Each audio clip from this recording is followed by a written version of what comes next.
हम तो जन्नत में भी जाएंगे तो वहां भी कुंवारे नहीं रहेंगे। जन्नत में भी हमारी कोई बीवी होगी, जन्नत में भी हम डबल होंगे, हम सिंगल नहीं होंगे। सिंगल रहने वालों को अल्लाह पसंद नहीं करता। अल्लाह ने जो दीन हमको अता किया, उस दीन के अंदर कोई तकलीफ देने वाला हुक्म नहीं है। कोई ऐसा हुक्म नहीं है जिसमें हमें तकलीफ हो, जिसमें हमें परेशानी हो, जिसको पूरा करने में हमको प्रॉब्लम आए। सफर की हालत में हम जाते हैं, इंसान घर में जितना कंफर्टेबल रहता है सफर की हालत में नहीं रहता। शरीयत ने सफर में आपको नमाज पढ़ने का हुक्म तो दिया, मगर आपकी सफर की तकलीफों को देख करके शरीयत ने आपको आसानी दे दी। 4 रकात वाली नमाज को 2 रकात पढ़ लेना, मगरिब को इशा के साथ पढ़ लेना, जोहर को असर के साथ पढ़ लेना इजाजत दे दी, छूट दे दी आपको सफर की हालत में। सर्दी का मौसम आया, पानी बहुत ठंडा है और आपके ऊपर गुस्ल वाजिब हो गया, आप नापाक हो गए। अगर गुस्ल करते हैं तो बीमार हो जाने का डर है और पानी गर्म करने का कोई रास्ता नहीं है, तो क्या करेंगे? फतयम्ममू सईदन तय्यबा, शरीयत ने तयम्मुम करने का हुक्म दिया। मोजा पहने हुए आप सर्दी से बचने के लिए, चाहे वो कॉटन का मोजा हो, चाहे वो चमड़े का मोजा हो। सफर की हालत में आप 3 दिन तक, अगर आपने वजू करके मोजा पहना है तो 3 दिन तक और 3 रात तक आप मोजा पहने रहिए, उतारने की जरूरत नहीं है। जब वजू टूट जाए वजू कीजिए, पैर को धोने की जरूरत नहीं है, मोजा पहने रहिए, पैर के ऊपर मसा, बस ये हमारा दीन है मेरे प्यारे साथी। वमा जअला अलैकुम फिद्दीन मिन हरज, हमने तुम्हें वो दीन दिया है जिस दीन में कोई दिक्कत नहीं है, कोई परेशानी नहीं। हम उस दीन के मानने वाले हैं जिस दीन में शादी ब्याह करने का भी हुक्म दिया गया, बीवी बच्चों का हक अदा करने का हुक्म दिया गया। हमारा दीन हमें कोई हैवानियत नहीं सिखाता। हमारे दीन में शादी ना करने वाले को पसंद नहीं किया गया। कोई लड़का कोई लड़की शादी के काबिल हो, शादी न करे, इस्लाम में इसको अच्छा करार नहीं दिया गया। हम तो जन्नत में भी जाएंगे तो वहां भी कुंवारे नहीं रहेंगे। जन्नत में भी हमारी कोई बीवी होगी, जन्नत में भी हम डबल होंगे, हम सिंगल नहीं होंगे। सिंगल रहने वालों को अल्लाह पसंद नहीं करता। कोई औरत बेवा हो गई, कोई किसी मर्द किसी की बीवी का इंतकाल हो गया, अगर वो शादी कर सकता है तो शरीयत कहते उसको शादी करना चाहिए।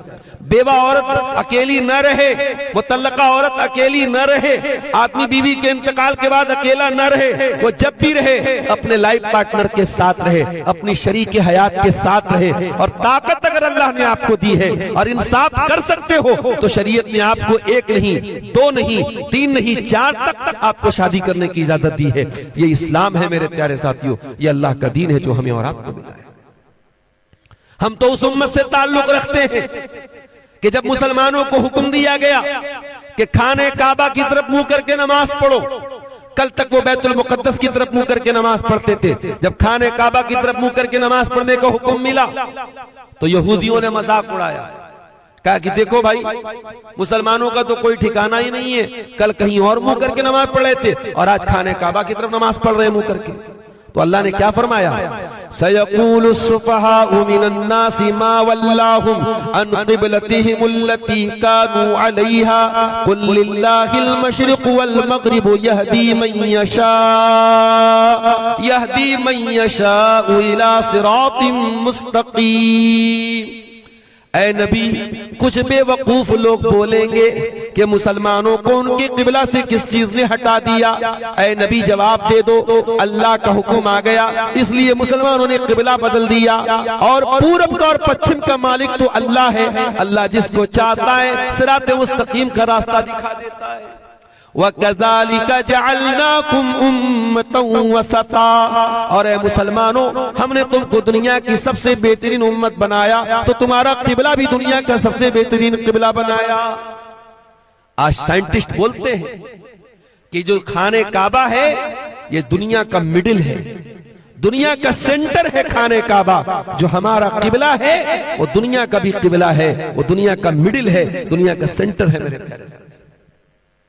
हमारा किबला सबसे अच्छा, हमारे नबी सबसे अच्छे, हमारा दीन सबसे अच्छा, और हमें जो किताब मिली कुरान, वो किताब भी सबसे अच्छी किताब। वो किताब ऐसी कि 6 साल का बच्चा कुरान का हाफिज है और फर फर फर पूरा कुरान तरावी में खड़ा होकर सुना देता है। दुनिया के किसी और मजहब की मिसाल ला के दिखा दो, दुनिया के किसी और मजहब में मिसाल ला के दिखा दो कि उस मजहब की आसमानी किताब को 6 साल का बच्चा भी याद कर ले और तरावी की नमाज में खड़ा होकर सुना दे। ये एजाज भी अल्लाह ताला ने अपनी किताब को दिया है। इन्ना नहनु नज़्ज़लना ज़िक्रा व इन्ना लहू लहाफ़िज़ून। इस कुरान को हमने उतारा है, इसकी हिफाजत हम करेंगे। 6 साल के बच्चे को हाफिज बना के इस कुरान की हिफाजत हम करेंगे और कुरान की तफसीर में कोई गड़बड़ी न कर पाए, कुरान के माना और मतलब में कोई गड़बड़ी न कर पाए, इसका भी इंतजाम हम करेंगे। हम उलमा की जमात तैयार करेंगे, हम कुरान और हदीस बयान करने वाले उलमा को खड़ा करेंगे जो हर दौर में कुरान का सही मतलब लोगों को बयान करेंगे। इन्ना नहनु नज़्ज़लना ज़िक्रा व इन्ना लहू लहाफ़िज़ून। इस कुरान को हमने उतारा है, इसकी हिफाजत भी हम करेंगे। हलवाखोर लोग इस कुरान की गलत तहरीफ नहीं कर पाएंगे।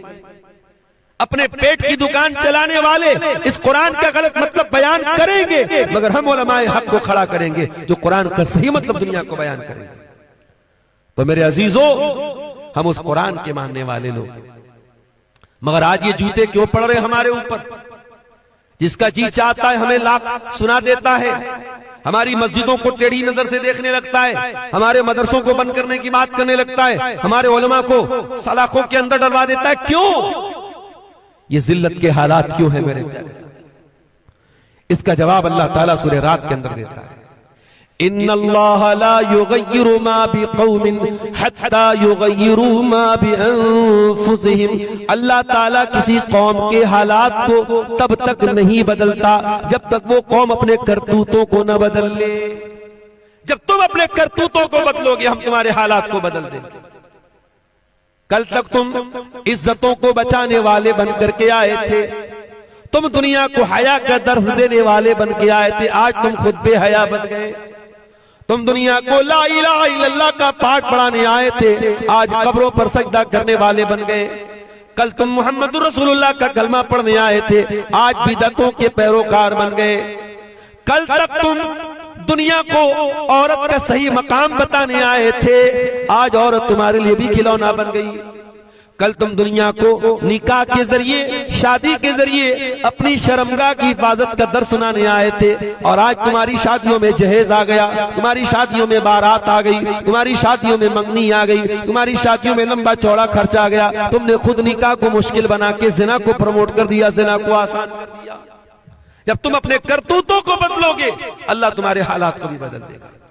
वइज़ा अरादल्लाहु बिक़ौमिन सुआ, और अल्लाह ताला जब किसी कौम के साथ बुराई का इरादा फरमाएगा, जब किसी कौम को बर्बाद करना चाहेगा, फला मरद्द लहू, तो कोई उसे नहीं बचा पाएगा, कोई नहीं बचा पाएगा। वइज़ा अरादल्लाहु बिक़ौमिन सुअन फला मरद्द लहू, आपकी बर्बादी का फैसला अगर आसमान पे हुआ है, जमीन का कोई लीडर, जमीन का कोई नेता, जमीन का कोई मिनिस्टर आपके हालात को ठीक नहीं कर पाएगा। वमा लहुम मिन दूनिही मिन वाल, और अल्लाह के सिवा आपकी कोई मदद नहीं कर पाएगा।